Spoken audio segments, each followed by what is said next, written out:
Welcome, everybody, to the Macmillan Center. I'm Ian Shapiro, the current director, and we're delighted to be hosting Ira Katznelson as this year's Henry L. Stimson Lecturer. Funding for the lecture series comes from an anonymous donor in honor of Henry L. Stimson, Yale College, 1889, an attorney and statesman whose government service culminated with his tenure as Secretary of War during World War II. The Stimson lectures are published as books by Yale University Press. Before introducing our speaker, let me just say that at the conclusion of today's lecture, there will be a reception on the second floor common room to which everybody is invited. Professor Katznelson is the Ruggles Professor of Political Science and History at Columbia and noted for his research on American politics, inequality, social knowledge, and institutions. He's written many books, and his 2013 Fear Itself, The New Deal and the Origins of Our Time was awarded the Bancroft Prize in History and the Woodrow Wilson Foundation Prize in the American Political Science. It is a stunning tour de force. It's very difficult at this time in the history of the world to have written a new book on the New Deal that is actually better than its predecessors, but Ira managed to do that. Other books include When Affirmative Action Was White, again, a really remarkable book which I often teach, and he recently published Southern Nation, Congress and White Supremacy After Reconstruction, co-authored with David Bateman and John Lipinski. A member of the American Academy of Arts and Sciences and the American Philosophical Society, Professor Katznelson is former president of both the American Political Science Association and the Social Science Research Council, which he took from insolvency into great financial health before passing it on last year to a successor.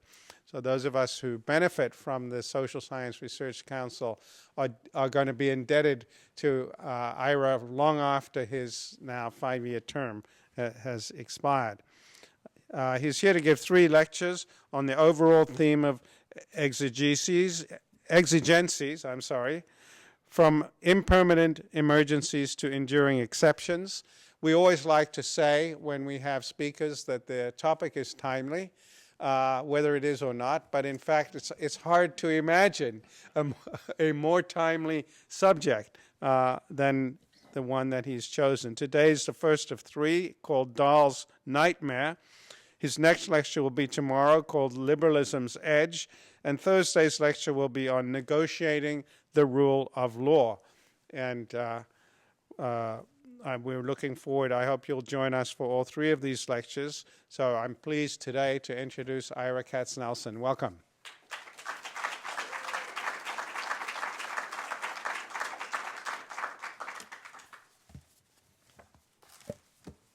Well, thank you, Ian, for a generous and gracious introduction. And for joining with Bill Frucht of Yale University Press to issue the invitation that brought me to this podium. There's a particular honor that comes with delivering the Stimson lectures. The honor is compounded by the really daunting list of prior speakers, who include Samuel Huntington and Michael Walzer, John Dunn and Thomas Schelling, Susan Dunn, David Mayhew, each of whom is, for me, an intellectual inspiration. The chance to speak at Yale about this topic is a particular privilege. In the late 1940s and early 1950s, and again after 9/11, seminal work was written at this university about national security emergencies and exceptions. Significant examples include Harold Lasswell's anxiety-charged 1950 book, National Security and Individual Freedom, and Bruce Ackerman's controversial 2004 proposals for an emergency constitution, both of which ask us to consider, without innocence, how to fortify national security and safeguard liberty during a period marked by what Ackerman called the normalization of emergency conditions. Such interventions have been concerned to understand whether and how liberal democracies can grapple effectively with security while defending and successfully pinning down an elusive constitutional integrity. You will have discovered, you heard from my friend Ian, that my 3 lectures are called Dahl's Nightmare, Liberalism's Edges, and Navigating the Rule of Law. In more mundane terms, this evening I want to pose the problem. Tomorrow, search for resources within the long liberal tradition, and close on Thursday with tentative proposals for how we might proceed. In all, I want to ask whether it is possible to shield individual and public rights, and more broadly, guard the rule of law while protecting citizens against foes who threaten to defeat, displace, or distort liberal democracy. This conundrum has been present since the earliest days of Anglo-American liberalism. Many things there are, wrote John Locke in the second treatise in chapter 14 on prerogative power, which the law can by no means provide for, and those must necessarily be left to the discretion of him that has the executive power in his hands, to be ordered by him as the public good and advantage shall require, without the prescription of the law, and sometimes even against it, end quote.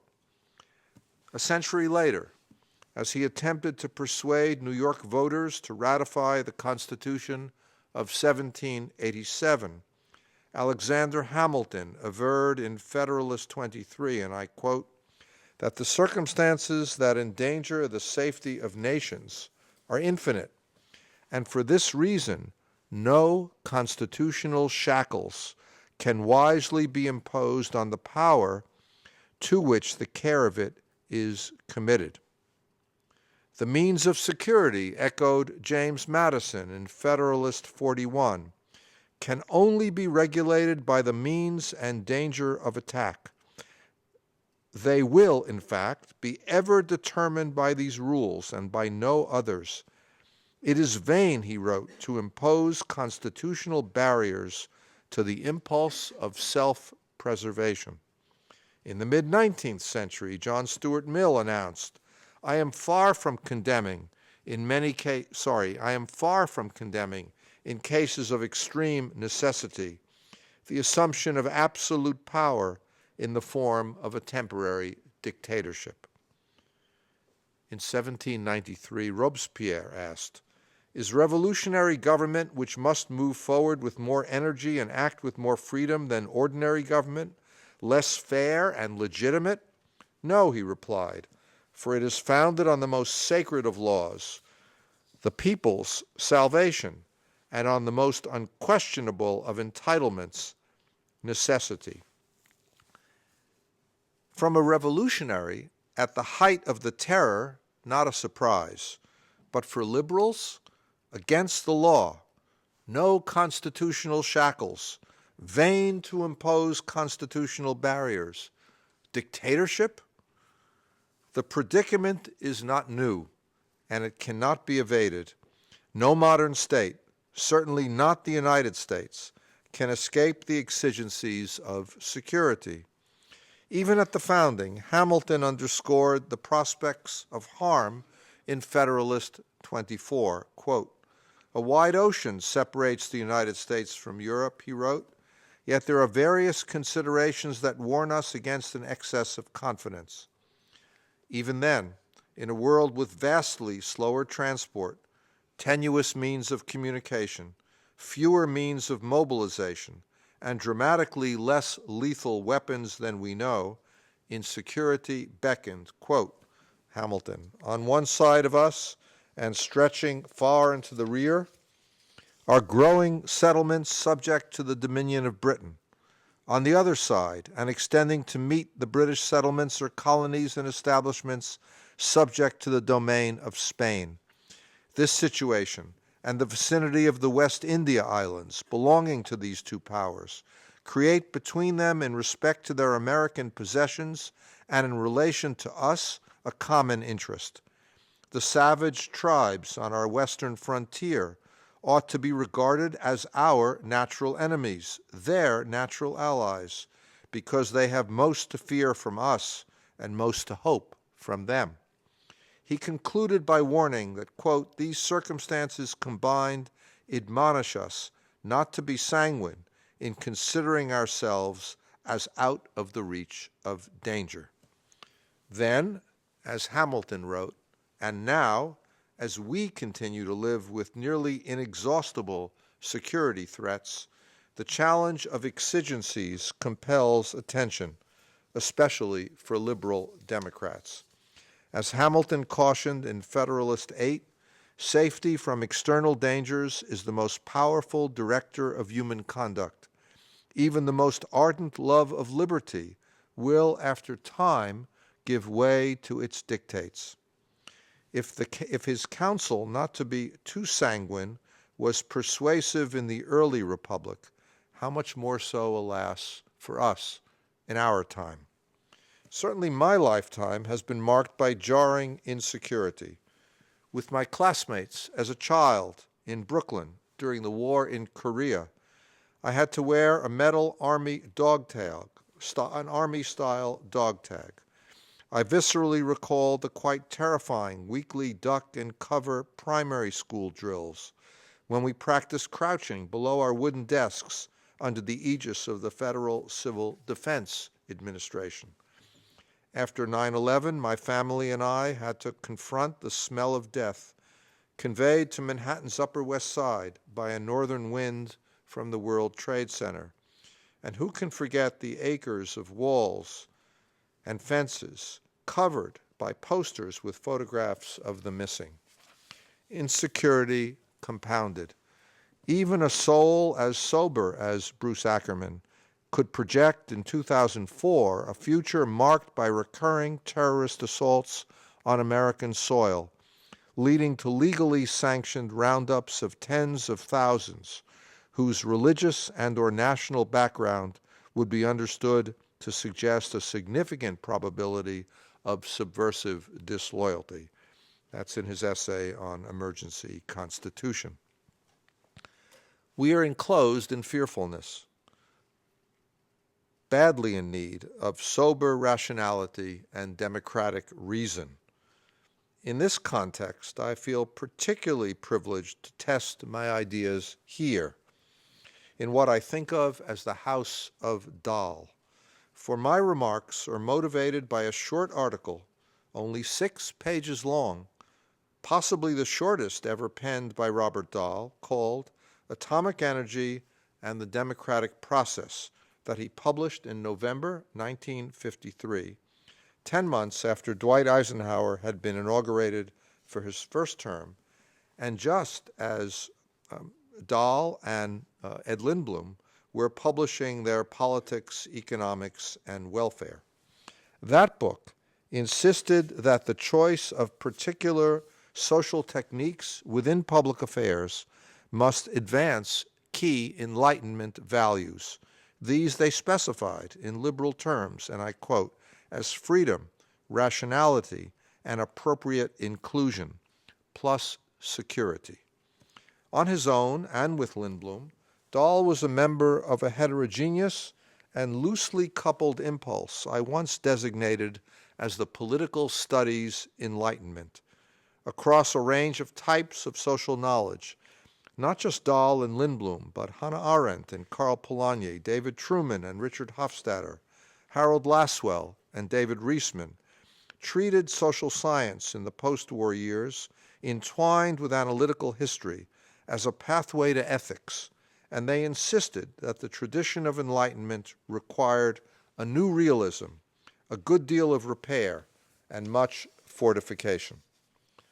After their generation's shocking experiences of total war, totalitarianism, and Holocaust, they insisted on critical adjustments to thicken liberal democracy's capacities, deepen its realism, and strengthen its defenses against evil, all the while rejecting the sense that Enlightenment liberalism is unable to defend human freedom, or worse, that itself it is the main source responsible for profound depredation.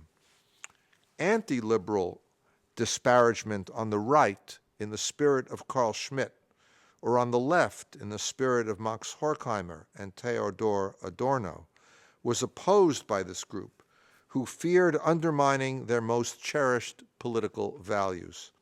They took representative democracy's critics seriously, but refused to be seduced by anti-liberal blandishments.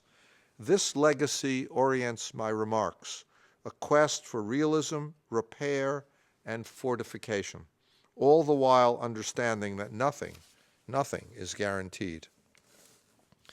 2 years before Dwight Eisenhower's January 20th, 1953 inauguration, Dahl published a 115-page report with Ralph Brown Jr., a colleague here at the law school, called The Domestic Control of Atomic Energy.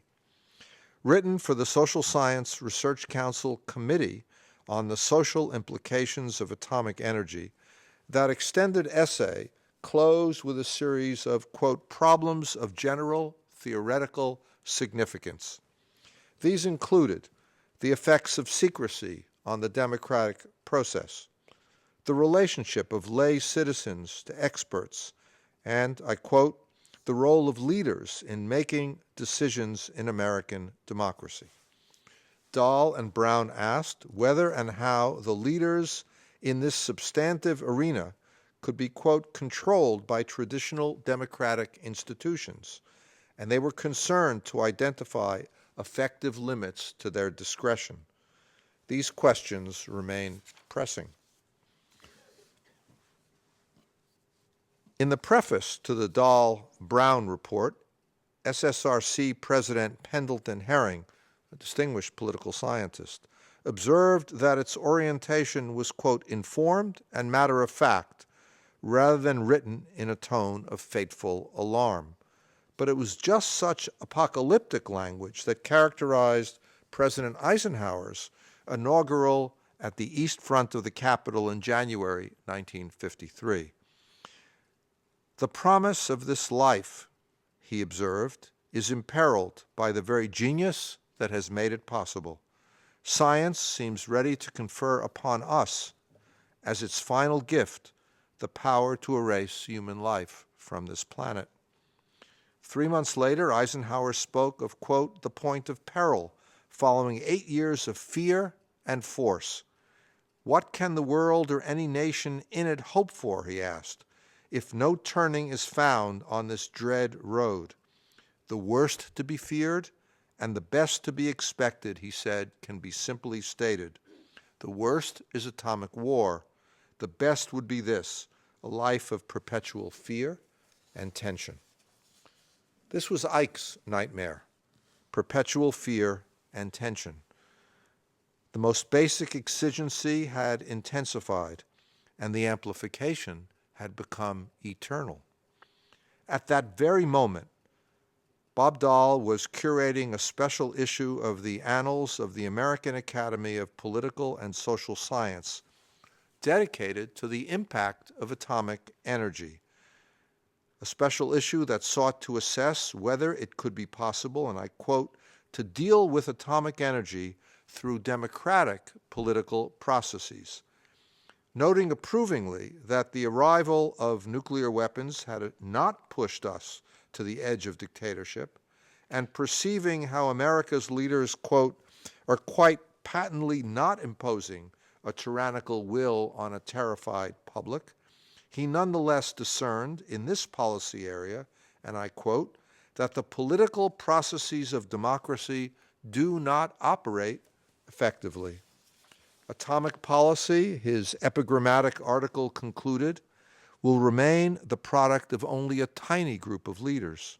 In all, the choices on offer, which, quote, defy wide popular understanding and control, had become a kind of indigestible element in the operation of American democratic politics, end quote. An indigestible element in the operation of American democratic politics. Here lay Dahl's nightmare. 3 years later, the University of Chicago sociologist Edward Shills essayed the country's security policies, noting that, quote, every strain of the post-war world has been accentuated by the atomic bomb. He was concerned for what he called the torment of secrecy, in which secrecy is both privacy made compulsory and, paradoxically, the enemy of privacy. For in order for secrets to be safeguarded, he wrote, privacy must be invaded. Secrecy, he conceded, may be necessary for the preservation of liberal democracy in an atomic age, but there is the persisting danger of a zealotry of secrecy and a zealotry of tests of loyalty. And Shills particularly worried 7 decades ago about how liberal democracy in responding to real threats can exhibit hyper-patriotism, xenophobia, isolationism, fundamentalism, and the ugly side of populism. That was Shills in the 1950s. Americans long ago had assumed that emergencies in this arena of public life and policy could be managed by temporary instruments, but Dahl and Shills made the point that no longer. Indeed, Eisenhower joined in that thought. No longer and not ever again. This, of course, also was the moment when Dahl was thinking hard about what soon would become a preface to democratic theory, which immediately was hailed as a landmark when published in 1956.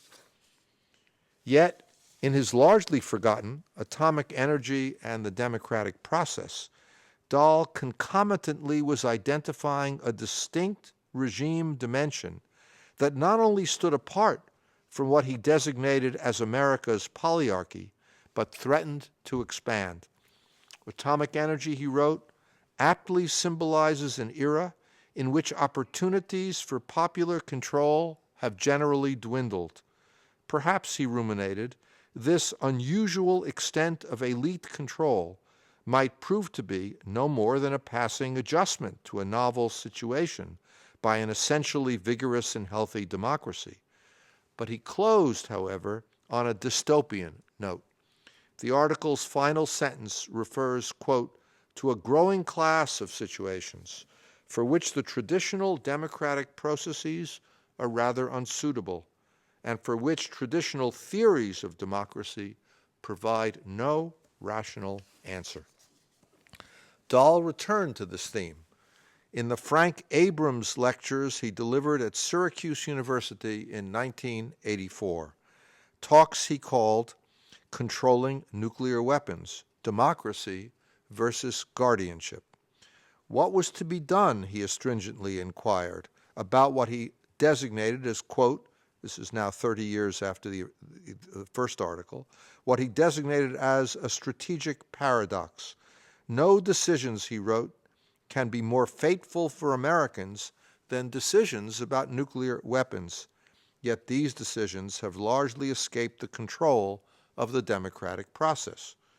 What indeed should be done? With what intellectual resources and with which policy possibilities? Dahl's nightmare of relentless emergency and expanding exceptions implicitly tendered an elegy for simpler times when emergencies and the exceptions they evoked, emergencies of war or economic crisis, and exceptions marked by an unusual degree of executive power, possessed, or at least appeared to possess, a beginning, a middle, and an end. Inside such circumstances, institutional responses like that of ancient Rome's temporary dictatorship could be geared above all to sustain the rule of law. Ever since that institution, the Roman institution, was rediscovered and valued by Machiavelli as an instrument of rescue and preservation at times of peril, the Roman model has served more than any other as the archetype of means with which politics can weather dire circumstances, including civil strife and invasion, by temporarily suspending procedures and by concentrating effective power in a ruler without unduly compromising the rule of law. Quote, "Every man the least conversant in the Roman story," Hamilton wrote in Federalist 70, "knows how often that republic was obliged to take refuge in the absolute power of a single man under the formidable title of dictator. But unlike violent and unjust tyrants, as Andreas Kalivas has underscored, the dictator denoted a legal and regular, if extraordinary, magistracy intended to protect the public good in moments of crisis and danger." And as the entry in the 1931 Encyclopedia of the Social Sciences records, quote, "As significant as the absoluteness of the Roman dictatorship was the fact that it was temporary." Bernard Manin has underlined how, in coping with emergencies, liberals long have thought that liberty may be restricted only for the sake of liberty, not just for the sake of just any kind of common good. Here lay the appeal of the Roman model. Until the mid-20th century, liberal thinkers and policymakers shared in the premise that crises are marked by a beginning and an end. With emergency powers limited in time and content, security measures, including constitutional dictatorship, could be made compatible with core liberal values, especially the rule of law. Until the mid-20th century, this impermanent model was central to virtually all treatments of emergencies and exceptions within the liberal political tradition, because the Roman example was located inside the law with the purpose of protecting, not replacing or surmounting the Constitution. For this reason, it won the approbation of the most important 20th century thinkers about emergency powers, including in the United States, Carl Friedrich, Frederick Watkins from Yale, and Clinton Rossiter, each of whom crafted a response to democracy's anti-liberal critics. Not by chance is more than half of the opening in Rossiter's landmark 1948 book, Constitutional Dictatorship, devoted to the Roman dictatorship, a practice that spanned the period from 501 to 202 BC. This regard was grounded in empirical realities. In the United States, Woodrow Wilson was the first president to issue a national emergency proclamation, but it was revoked by statute once World War I concluded. Unlike Lincoln, who often had confronted his crisis by displacing the prerogatives of Congress, Wilson proceeded primarily by eliciting legislative authorizations. During the war, Congress delegated vast powers over transportation, the Shipping Act of 1916, arms production, the National Defense Act of 1916, private property, the Army Appropriations Act of 1916, manufacturing and the distribution of war necessities, the Lever Act, 1917, and emergency powers to coordinate the federal government, the Overman Act, 1918. Yet as the war closed and the crisis ended, the Wilson administration dismantled the mobilization, institutional machinery, and wartime dictatorial authorities. The nation's government, the political scientist Lindsay Rogers observed in 1934, took off its war harness very quickly. The 1918 Sedition Act, banning criticism of the government, including negative commitments about the military, the Constitution, or the flag, was repealed by Congress in 1921. Yet, the 1917 Espionage Act, authorizing the Postmaster General to remove treasonable or seditious material from the mail, and providing penalties of up to 20 years imprisonment for those convicted of interfering with military recruitment, remains on the books, a harbinger of the later post-World War II shift from impermanent emergencies to enduring exceptions. For Clinton Rossiter, writing in the 1940s, the Roman institution remained valuable, quote, as a theoretical standard, as a sort of moral yardstick against which to measure modern institutions of constitutional dictatorship. Similarly, in his post-9/11 emergency constitution, Ackerman considered the Roman model, quote, as an inspiration for my heavy reliance on a political system of checks and balances. In all cases, there was a rigid rule. I'm quoting Ackerman. The appointing official could not select himself. As a consequence, the consuls had every incentive to resist the call for a dictatorship unless it was really necessary. There was a second basic limitation. Dictators were limited to 6 months in office. The term was not renewable under any circumstances. About 90 dictators were named during the 300-year history of the office, but none violated that rule. And no dictator used his extraordinary powers to name another dictator at the end of the term. Ackerman's summary replicated the criteria that Algernon Sidney advocated in 1680 in his text Discourses Concerning Government, for which he was beheaded 3 years later. Rome's dictatorship had served, Sidney underscored, as, quote, a commission grounded in the will of the people to ultimately uphold liberty. I do therefore grant, he wrote, that a power like to the dictatorium, limited in time, circumscribed by law, and kept perpetually under the supreme authority of the people, may, by virtuous and well-disciplined nations, upon some occasions, be prudently granted to a virtuous man. A situation he distinguished, and I quote, from that of our monarch, whose power is in himself subject to no law. That sentence that cost Sidney his head. Limited in time, circumscribed by law, kept perpetually under the supreme authority of the people. These were precisely the qualities that Robert Dahl's realistic nightmare designated as having become obsolete by the early 1950s. The world of exigency in the globe's leading liberal democracy no longer was limited in time, no longer circumscribed by ordinary lawful processes, no longer under the authority of the people. Impermanent emergencies had yielded to an expanding zone of enduring exceptions. This transformation in conditions did not occur all at once, of course. After World War I and following a period of intense constitutional dictatorship, normal procedures had been completely restored, not only in this country, but in Britain and France. But no longer. The 1940 forecast of Harold Lasswell that, quote, we are moving toward a world of garrison states seemed confirmed, including in the globe's leading liberal democracy.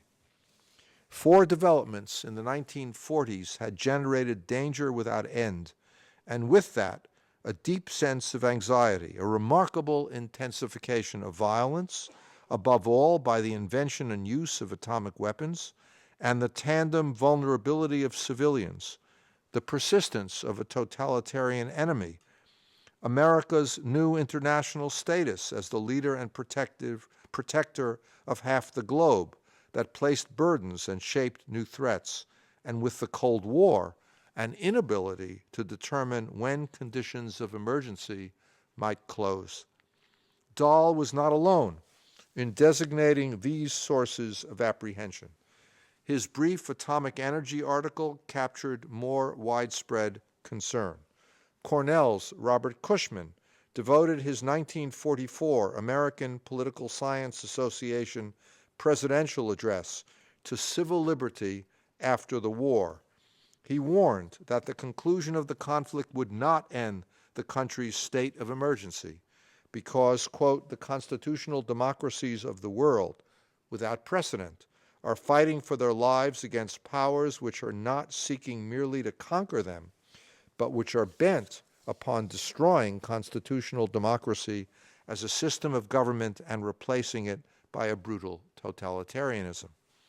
From Princeton, the legal scholar Edward Corwin detailed in Total War and the Constitution, a 1948 book, how each of the main pillars of American constitutional law, dual federalism, the separation of powers, judicial review, had been, quote, expelled from the field of foreign relations by broad presidential prerogative powers, buttressed by dramatic acts of congressional delegation.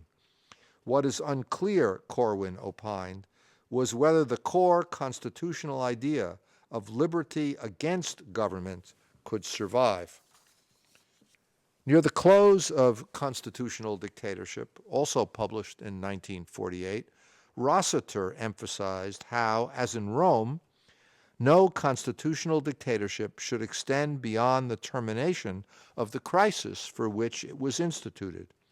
But against the dominant grain of his own book, he acknowledged that this approach might no longer be possible. Quote, dismal and distressing as our prospect may be, it seems probable that in the years to come the American people will be faced with more rather than fewer national emergencies. Additionally, he wrote in the book's penultimate paragraph, the bomb has settled once and for all the question whether the United States can go back to being a negative state. From now on, the accent will be on power, not limitation. Following up, Rossiter soon wrote a series of apprehensive articles to the point of ruminating about how the United States might be governed during and after an atomic war, and what might be done with the White House and Congress in ruins. And here at Yale, Harold Lasswell was considering in his 1950 volume, National Security and Individual Freedom, the implications of what, 9 years earlier, he had labeled the garrison state, dominated by specialists in violence. Devoted to asking whether and how such a state could be adequately managed, the book opens with a statement of, quote, the central problem, which it designated as how to maintain a proper balance between national security and individual freedom in a continuing crisis of national defense. A puzzle, he noted, lacking in any options for a crisp resolution. The combination of Cold War and atomic weapons induced Congress to fashion new delegations, producing what in 1949 the presidential scholar Albert Sturm was identifying as, quote, a cornucopia of new legal authority to the chief executive. The result was a situation in which increasingly authority to cope with persisting emergencies was placed in the hands of the president and the president alone. Unlike Rome's dictators, who neither could announce nor extend a period of exception, America's presidents began to amass unprecedented capacities to enhance national security. And whereas earlier grants of this kind, like the Emergency Price Control Act of 1942 and the War Labor Disputes Act of 1943, possessed termination dates, many of the new delegations contained no sunset provisions. After the war, only some of the president's wartime powers were recaptured, and it quickly became clear, as Sturm observed at the time, that, quote, many laws will remain on the statute books permanently to provide a reserve for future exigencies. The first example of such enduring legislation was the Atomic Energy Act of 1946 for the development and control of atomic energy. In the aftermath of Hiroshima and Nagasaki, that statute placed all fissionable material, domestic as well as military, in the hands of the President and the Atomic Energy Commission of 5 members, he would appoint. No private patents could be permitted. Quote, provision after provision, complained Claire Booth Luce, then a Republican congresswoman from Connecticut, muzzles free competition and depresses incentive and production in all mining, industrial, patent, and invention fields, which impinge at any point on the manufacture of nuclear energy, end quote. Yet even for most market-oriented conservatives, this legislation gained the status of a necessary exception. The bill is full of provisions, noted Senator Eugene Milliken of Colorado, with which I could not subscribe in any other connection. The zone of exception continued to expand.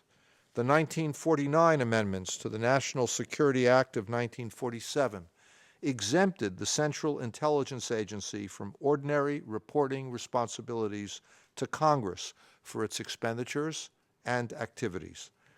Concerned with subversion, the Internal Security Act of 1950 created a group of citizens to be treated distinctively with regard to their freedom of association and speech by making it illegal to fail to disclose membership in a communist organization when working for the government, and unlawful to contribute funds to such organizations, to apply for, renew, or use a passport, and broadcast or use the media without an explicit acknowledgement of communist affiliation. The law required all communist and communist front organizations to register with the federal government, and it established a Subversive Activities Control Board to enforce the act. Quote, our Constitution is not so weak, the bill's sponsor, Senator Pat McCarran, Nevada Democrat, insisted, that it denies us the power and authority to safeguard it. Once protected speech was relabeled sedition. Once protected silence became mandatory speech. 2 years later, in 1952, the most secret and far-reaching component of the U.S. intelligence apparatus, the National Security Agency, came into being as the permanent successor to the Armed Forces Security Agency that had been formed 3 years earlier, initially under the Joint Chiefs of Staff, to coordinate the electronic and communications intelligence activities of the Army Security Agency, the Naval Security Group, and the Air Force Security Service. That first incarnation had modest capacity and soon was judged to be ineffective. In a classified June 1952 authorizing letter, President Harry Truman called for establishing the NSA. 4 months later, its founding was carried out by means of a revised National Security Council Intelligence Directive, nothing to do with Congress whatsoever. And in 1953, in United States v. Reynolds, the Supreme Court created the analytical framework for a state secrets privilege, permitting the federal government to prevent the disclosure of information that it believes could harm the security of the United States. So began a long history, now extending more than 7 decades, of lawmaking and executive decision for permanent exceptions regarding atomic weapons, geopolitics, internal as well as external security. By proclamation or delegation, power has been centralized in the executive. Congress has assumed only limited oversight. Courts in the main have been bypassed. The number of persons involved in making key decisions has been sharply restricted. So too has open debate and transparency. Citizens become more visible to government through surveillance. In turn, the nation's security situation became less evident to citizens through secrecy and the absence of disclosure. Moreover, emergency laws tended to become baselines for new laws and new emergency declarations as future threats developed, notably in the present century when associated with the menace of terror. America's debacle in Vietnam generated pushback.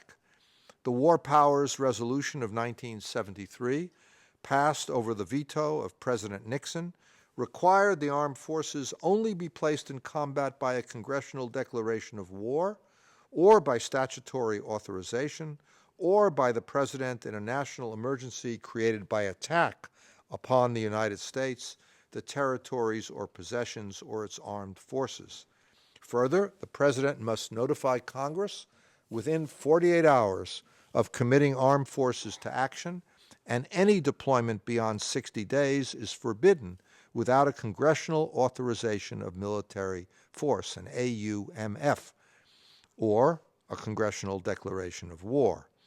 That period's renewal of legislative capacity also included the National Emergencies Act of 1976 that terminated long-standing declared emergencies, including the one that had been declared by President Truman in 1950 at the start of the Korean War. It was still in existence in the mid-1970s. The 1976 law insisted that future declarations be limited in time, and it offered means for Congress to negate executive declarations by way of a majority vote legislative veto. And the Foreign Intelligence Surveillance Act of 1978, FISA, provided procedures for judicial and congressional oversight over foreign intelligence surveillance. Most notably, it created the Foreign Intelligence Surveillance Court to hold closed ex parte sessions to consider issuing warrants. Though initially passed to provide checks and limits, FISA later became an instrument authorizing extensive, indeed unprecedented, patterns of surveillance. What seemed like a restraining measure holding executive action back under the rule of law became an enabling authorization for unrestrained action, a non-trivial warning that legality does not necessarily sustain the rule of law. The counter moment passed. In 1983, the Supreme Court found the legislative veto to be unconstitutional. Thus, the current President of the United States will have the option to veto any congressional legislation passed to invalidate his recent declaration of emergency. At the close of his presidency, Ronald Reagan's Executive Order 12,656 defined emergency circumstances expansively to include any occurrence, including natural disaster, military attack, technological emergency, or other emergency that seriously degrades or seriously threatens the national security of the United States. Congress soon renewed the practice of deferring to the President. In 1994, it passed the Communications Assistance for Law Enforcement Act that authorized national, state, and local police to conduct electronic surveillance by requiring that telecommunications companies and manufacturers of equipment facilitate these activities. No fewer than 23 targeted executive declarations of emergency were promulgated in the quarter century before the terror attacks of 9/11.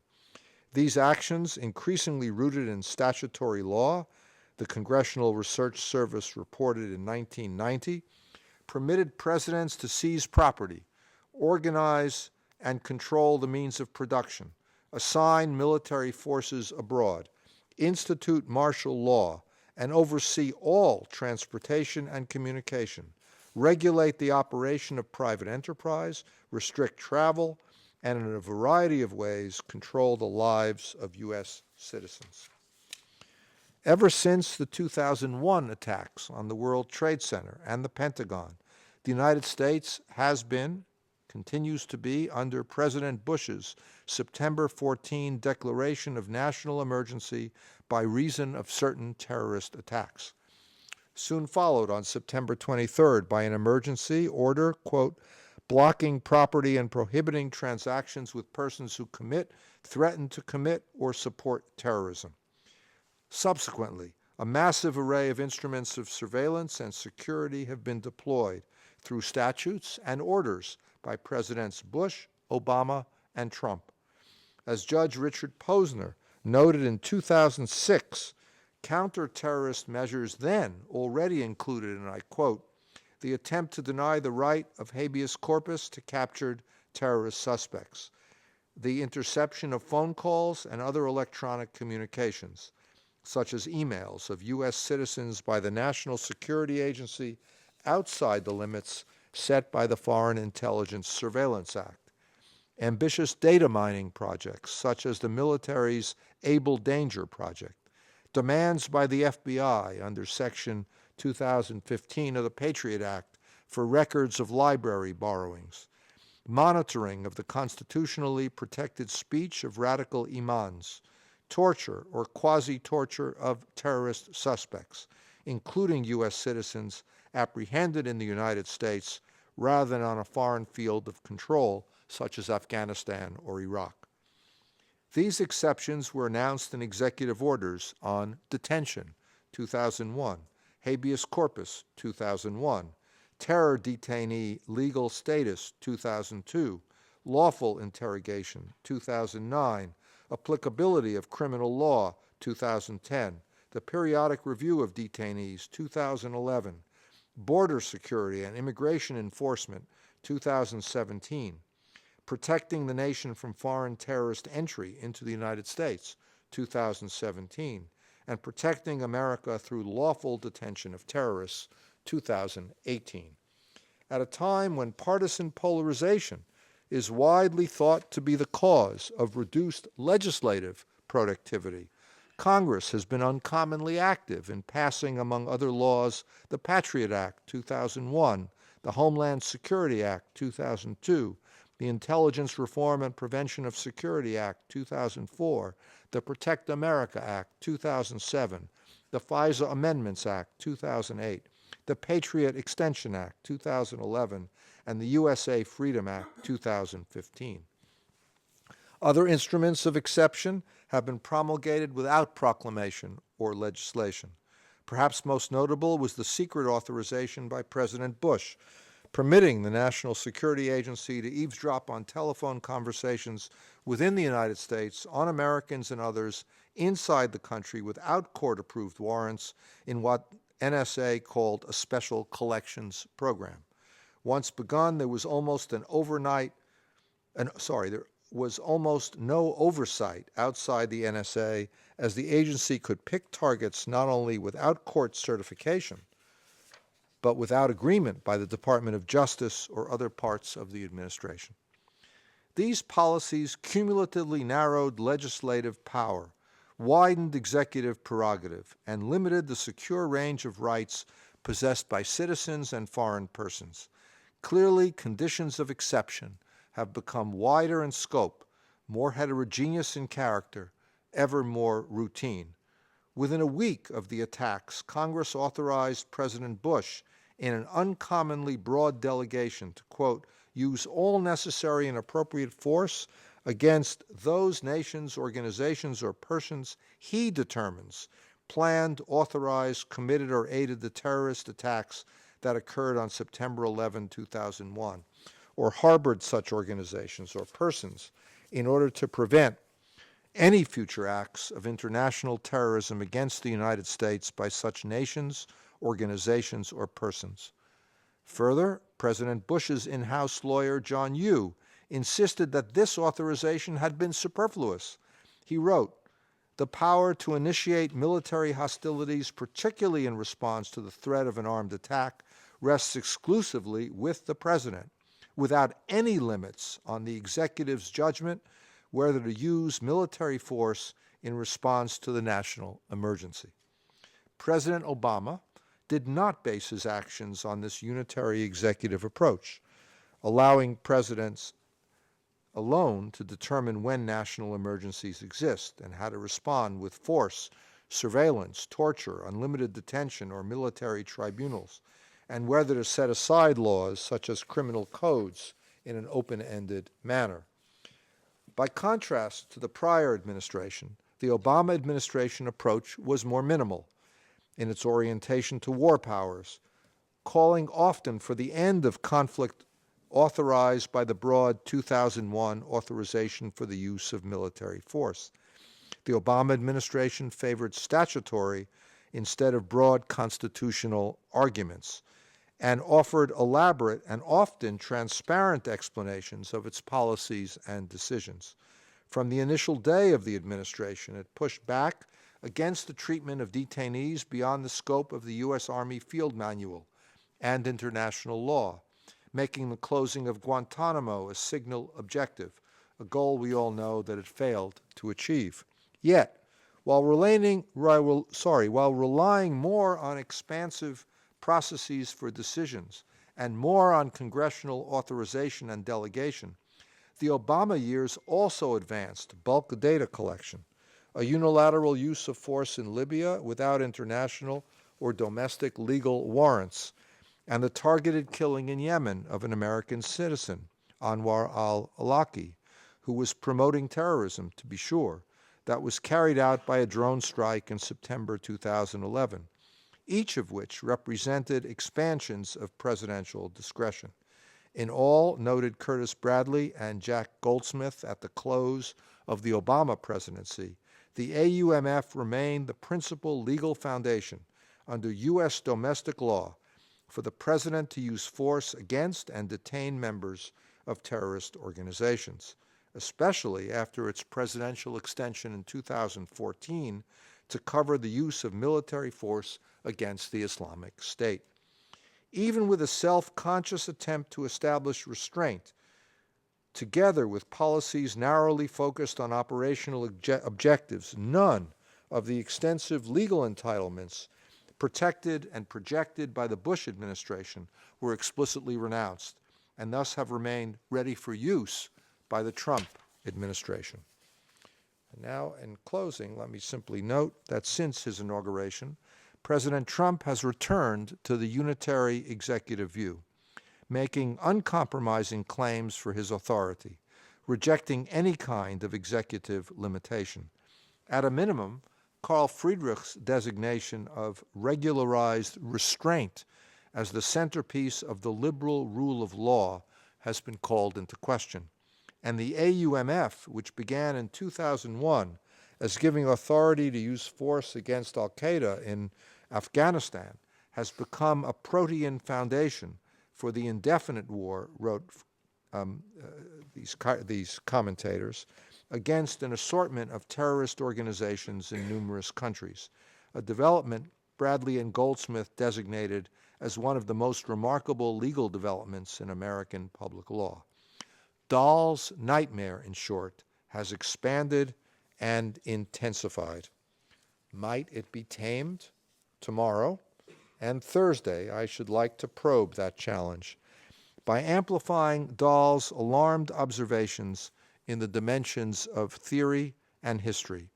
Regarding history, I will argue that the dilemmas he and others identified in the 1950s were composed not only by new circumstances in place following World War II and by subsequent decisions about national security, but also by the accrual of experiences, ideas, and institutions that had developed at earlier critical junctures and that shaped the repertoire of liberal responses to exigencies. Tomorrow evening, I will endeavor to discern resources from John Locke to the recent past within and at the edges of the liberal tradition as means to help identify norms and policy ideas that might help navigate exigencies within the rule of law, notwithstanding the shift from impermanent emergencies to enduring exceptions. During my closing lecture on Thursday, I will turn to current tasks of normative and institutional creativity. But first, tomorrow, I will focus on two earlier points of inflection, the moment of 17th and 18th century state formation that culminated on these shores with America's founding, and the late 19th and early 20th century epoch characterized by the rise of mass democracy and industrial capitalism, expanding colonial empires, and world war. At those moments, debates and decisions about exigencies fashioned a repertoire within the Anglo-American liberal tradition on which Dahl's generation and ours have drawn. I will be arguing that after the shift from impermanent emergencies to enduring exceptions, These ideas to guide policy remain indispensable, but they are also inadequate. Indispensable because they offer a repertoire from which we can draw, but inadequate because they rest on suppositions that no longer obtain. To reframe the question, how can we renew and adapt the best features of this liberal lineage to serve our more difficult present conditions? Thank you.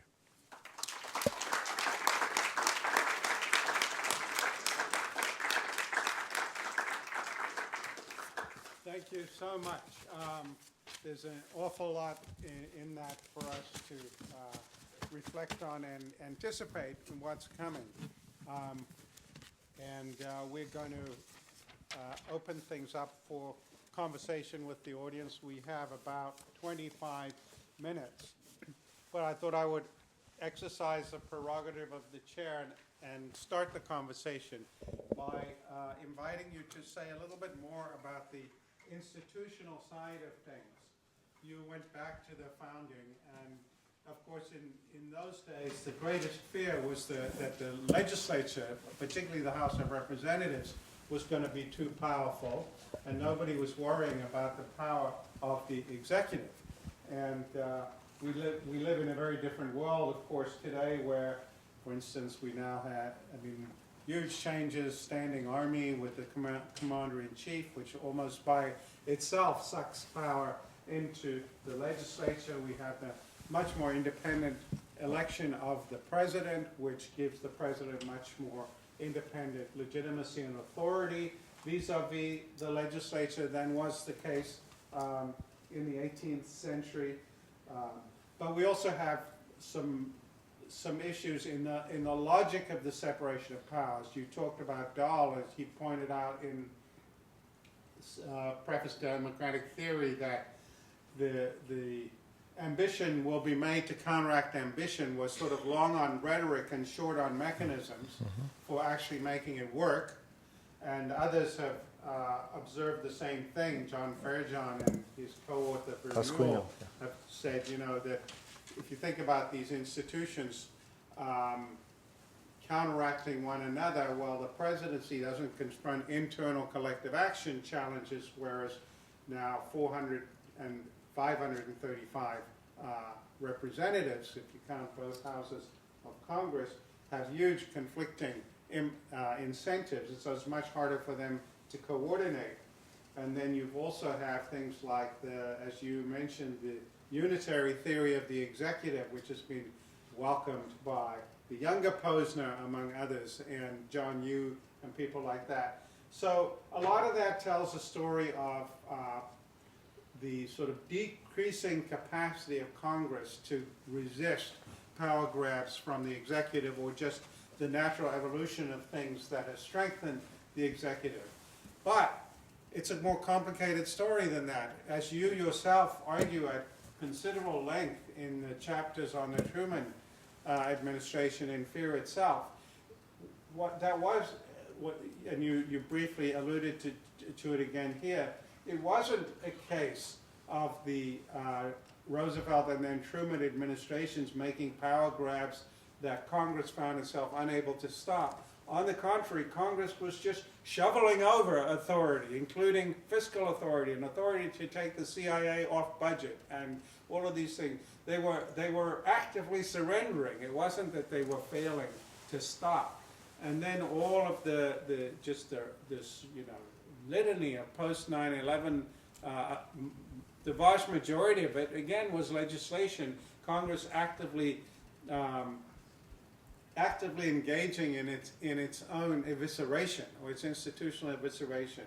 So how do you think about this, the push and the pull, if you like, of the story that you're telling, and what should we take away from that about the basic theory of the separation of powers as it's played out in the last period that you've been discussing? That's an enormous question. I'm pleased to say that this theme, which includes the question of incentives for members of Congress to behave in this way or that way, will be something I will come back to in the next different parts of the next two lectures. There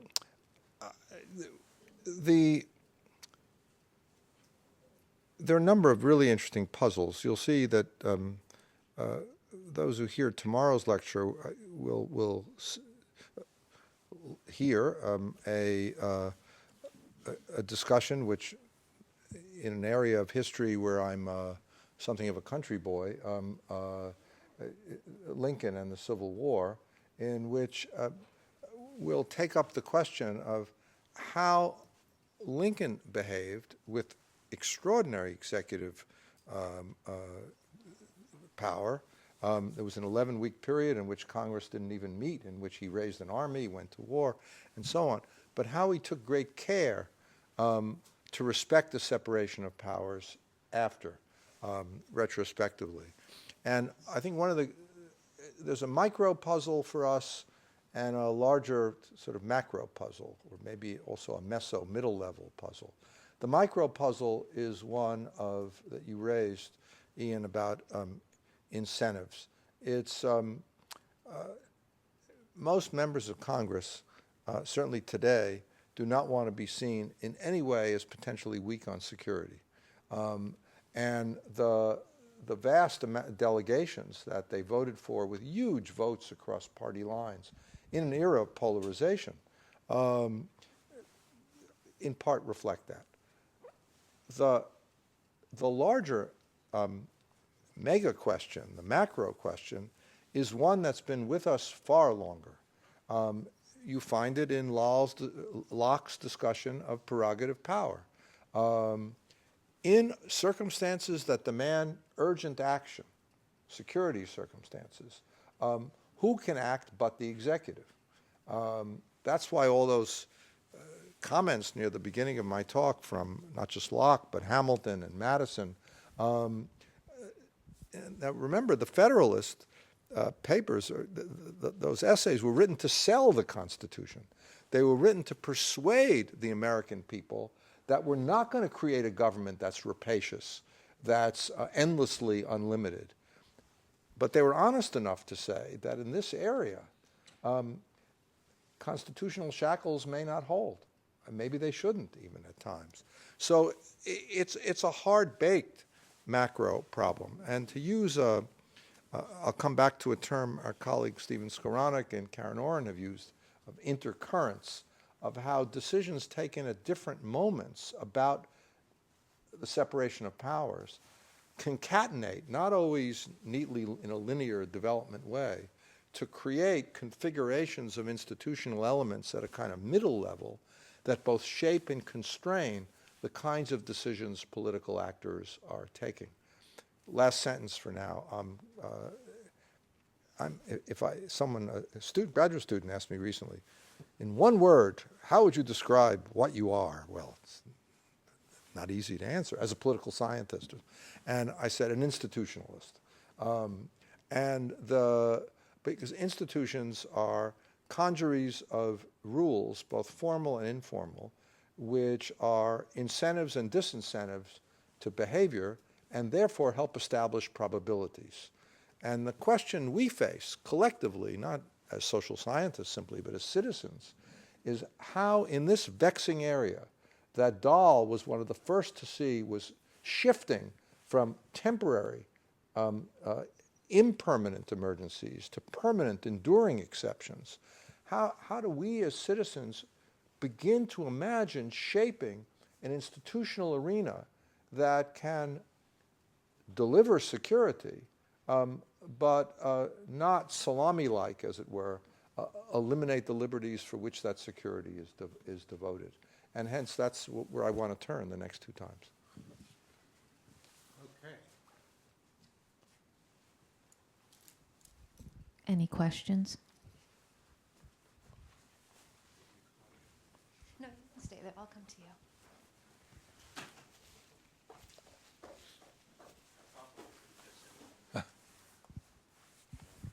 I just have a brief question, but it's probably not going to be a brief answer. But in terms of the development of exigencies and You talk into the mic. impermanent emergencies, where and when is a mechanism developed to determine the difference between what's an exigency or impermanent emergency and just simply a management issue that has to be maintained over time? Good question. Well, let me just, I should have begun maybe even defining my terms. An exigency, it's an old-fashioned word. It was Hamilton I quoted who was using it, is a description. An exigency is a descriptive term about danger.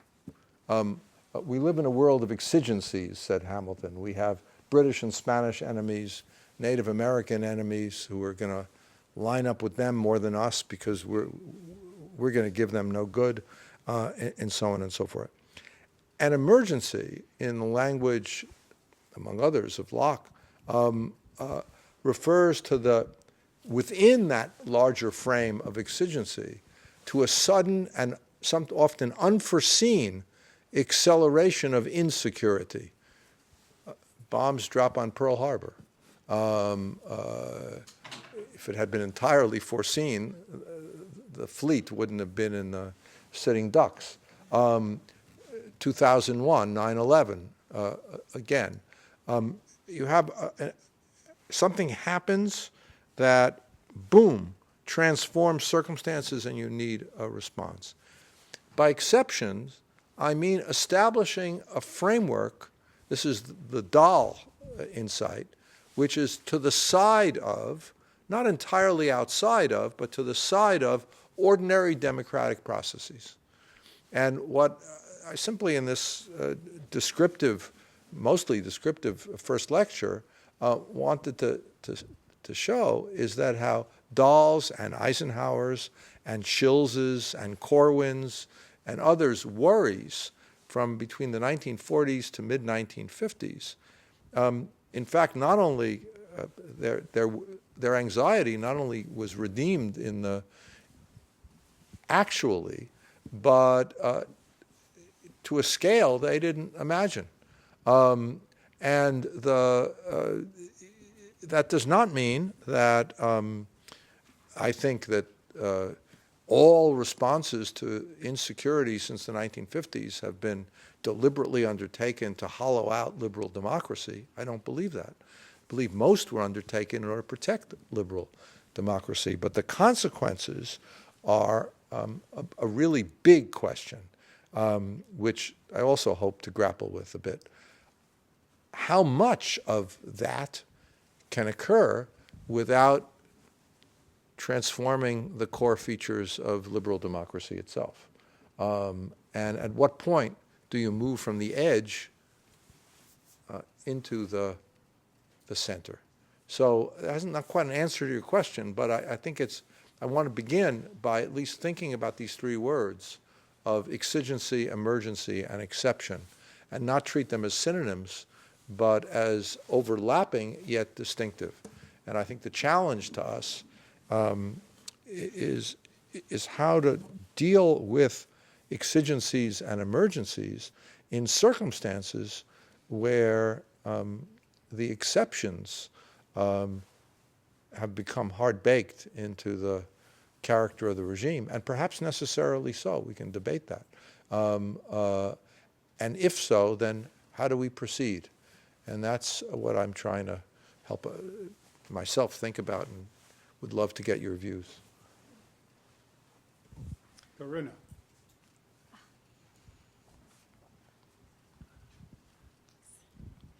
Thank you. This is a little bit of a side question maybe, and I'm looking forward to hearing the discussion tomorrow, especially about the longer history of liberalism's response to the problem of executive overreach. But I wondered in a way, just a side question about what the citizens' imagination or duties and responsibilities are facing this situation. So one of the things I think is interesting in the history of thinking about dissent, a lot of the issues around dissent does concern this question of a responsibility related to responsibility is having some connection to people's sense of being involved in the decision-making process. So one of the things that G.D.H. Cole wrote around the time of the League of Nations and thinking about new types of federal sovereignties was that he was arguing as a pluralist, and in a Rousseauian sort of way, he said, in those situations like foreign policy where citizens feel like they have the least direct impact, they also might feel, and I think for him, they have the least duty of obedience as well. So there was so I was just curious thinking about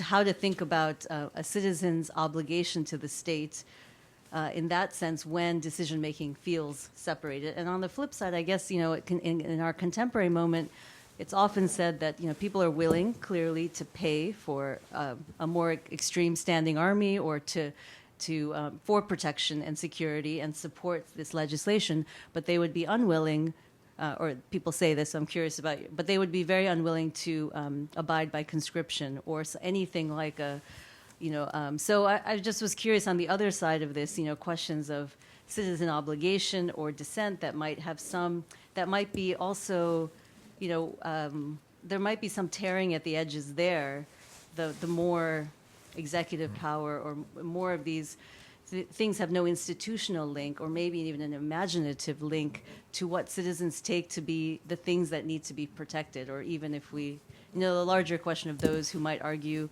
also, the first, I was teaching this and thinking about it, the ACLU was founded as part of the defense of conscription, against connected to the Fellowship of Reconciliation and against conscription in the First World War. So there is something about rethinking the nature of civil liberties is so closely tied to the demands and obligations of wartime citizenry in some form. So it's a wonderful question. You're asking, I'll put it in one or two sentences, whether if there's a hollowing out of procedures and ordinary ways in which liberal democratic life comes to decision through elections, parties, open debate, congressional lawmaking, et cetera, if there's a large zone where that doesn't happen, do citizens continue to offer both loyalty and obligation, or have a sense of obligation? Of course, there's a wonderful essay by Dietrich Sklar on loyalty and obligation, and in which she makes the following distinction, at least as I understand it. Obligation, she says, is a rational requirement. Loyalty is an emotional question. And so I would split your puzzle into those two parts. What is the standing under different historical conditions of both objectively and subjectively of the sense of obligation, and what is the status, mostly subjectively, of the meaning of loyalty? And it's very striking to me. I don't have a good answer to your question. I really want to think hard about it. That so much of the tumult in America, at the very moment I made central to at least the first half of this talk, the late 40s to the mid 50s, the moment when Dahl's nightmare was emerging, as it were, was all about obligation and security, the controlling subversion. Loyalty, the Truman administration initiated loyalty investigations of every American civil servant. Now, to do that implies a certain degree of insecurity about people's loyalty and commitment and obligation. And that was at a moment when issues of conscription were less charged than they might be today. Though it's worth recalling that in 1940 and 41, when President Roosevelt proposed a peacetime draft, it was met with enormous pushback. And I like to say, I believe it's true, that the single most important vote in the House of Representatives in the 20th century, now that's a fairly big claim, was the 203 to 202 vote in the House in 1941 to renew conscription from the 1940 Act. And this is months before Pearl Harbor, 5 months before Pearl Harbor, I think, maybe 6 months. And that vote pitted, well, what that vote did was to remove the restrictions of the 1940 Selective Service Act, which had barred the use of any troops outside the Western Hemisphere, so isolationists could vote for it. And it also took away the 1 year character of the draft. Roosevelt says we need an army. We can't just end it now after 1 year. And the vote was 203 to 202, with almost every Republican voting no on the grounds it's a threat to liberty. We're at peace. Why are we conscripting people? Northern Democrats who had Irish, German, and Italian constituents tended to vote no. The Italians and Germans didn't want their kids potentially fighting their relatives, and those who had Irish constituents didn't exactly want to go to the defense of Great Britain at that time. And only because other Northern Democrats, but unanimously Southern Jim Crow Democrats, ironically voted for this conscription, did the United States at Pearl Harbor have anything like a military. Otherwise, the country would have had a smaller military, or as small as Belgium's. A footnote, this is not the only zone of exception, as it were, in the history of liberal democracy. If we think about the way the American Philippines were governed, or Puerto Rico, or one can go to the British case and so on, one sees lines but those are lines of not defending them, but us and them. Here, the Dahl's puzzle nightmare, Eisenhower's nightmare, was about the us, as it were, the internal. And for that, the questions of loyalty and obligation are quite fundamental. So thanks. We have time for one more, maybe two. Go ahead. Thank you for this incredibly provocative beginning. I'm struck by the way in which the story that you tell is focused on exigencies that, even if they then redound to the way the United States operates internally, are focused ultimately on something beyond its borders. And I'm thinking about this in the context of some of your earlier work, which has emphasized the two faces of the American state. And so this makes me wonder a little bit about the relationship between the internal and the external in the context of an exigency. And so maybe two questions to think over. If we think about Dahl's nightmare, or the atomic bomb, and the threat that nuclear war would represent as a kind of external exigency, and the ways in which the legislation that you flag in the second half of the 20th century is bound up with these external threats, where are the internal exigencies, and do those have a similar effect on American democracy? So I think about, say, emergencies that are declared in the aftermath of a natural disaster, or an internal seditious threat that isn't connected to something like the threat of global communism. So if we think of those, because there are exigencies like that in American history, so one first question, why aren't those driving the story? Is there some fundamental difference between exigencies that emerge from this external threat and the sort of internal emergency? And then the second question is about American democracy itself and the effect these exigencies might have on them. So if we think about something like an emergency declaration in the aftermath of a natural disaster, do we have reason to believe that that too presents the same sort of threat to the elaboration of liberal democracy as, say, the problem of controlling nuclear weapons? Or is there something about the way the democratic process itself works when it comes to the international, the foreign, the crusading face of the American state, and the domestic, even where security considerations might come into play? Thanks. No, lovely to see you here.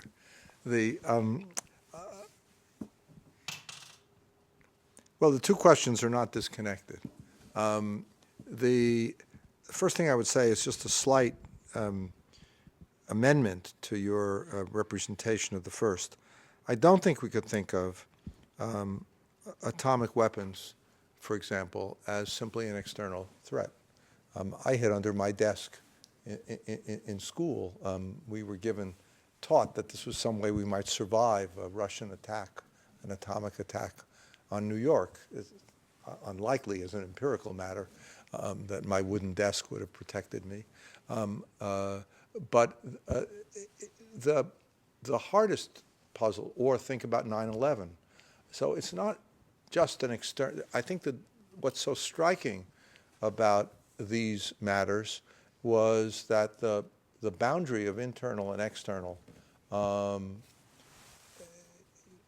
was not just a hard barrier that couldn't be crossed, but was the kind of border with a lot of permeability.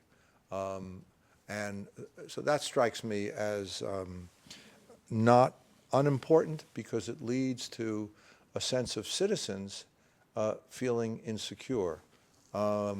Even in a war like Vietnam, which was very far away, and which most of us, certainly at privileged institutions like mine and this one, didn't have to fight, notwithstanding it was as much a battle inside as outside, in part for the reasons of those who were vulnerable to conscription or potentially vulnerable, but also because of the way in which it came back directly to haunt American society and became constitutive of many other struggles going on at the time. So first point, which you may or may not agree with, is that I don't fully accept the distinction between the inside and outside.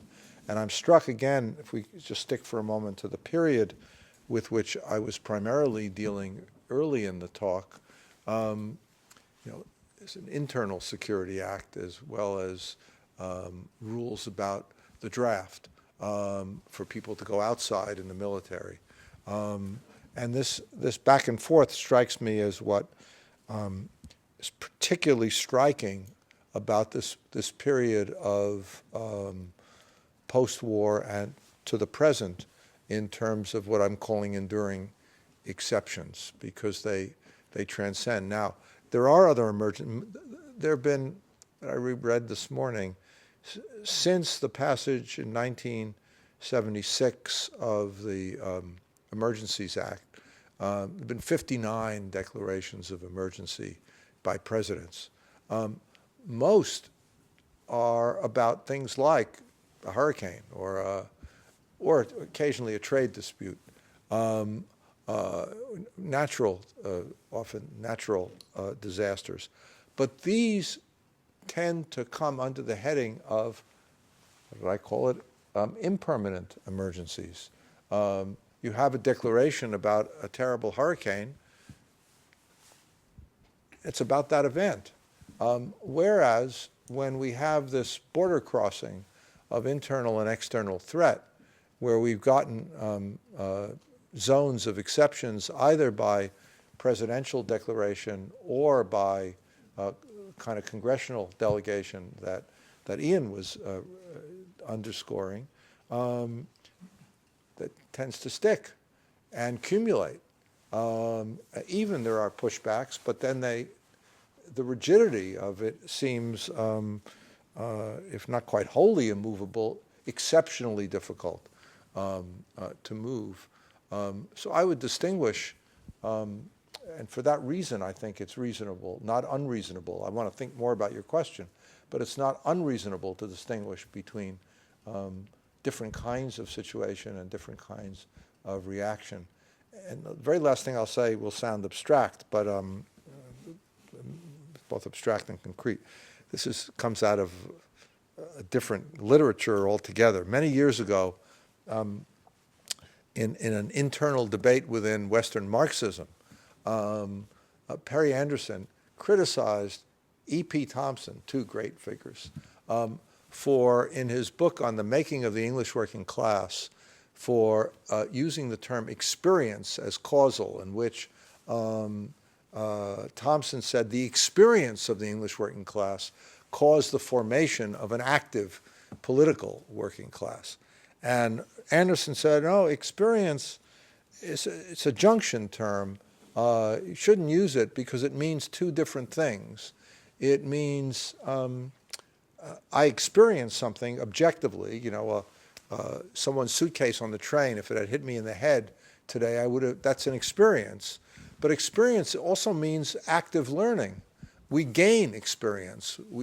So he said that it's a messy concept. And I always thought the critique had force, but it had precisely the opposite meaning. Namely, the most powerful circumstances are junction circumstances.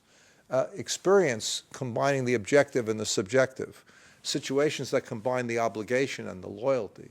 In this case, situations that combine external exigency and threat with internal challenges are the ones that have by far the most power and consequence. And it's for that reason I think we should focus hard on them.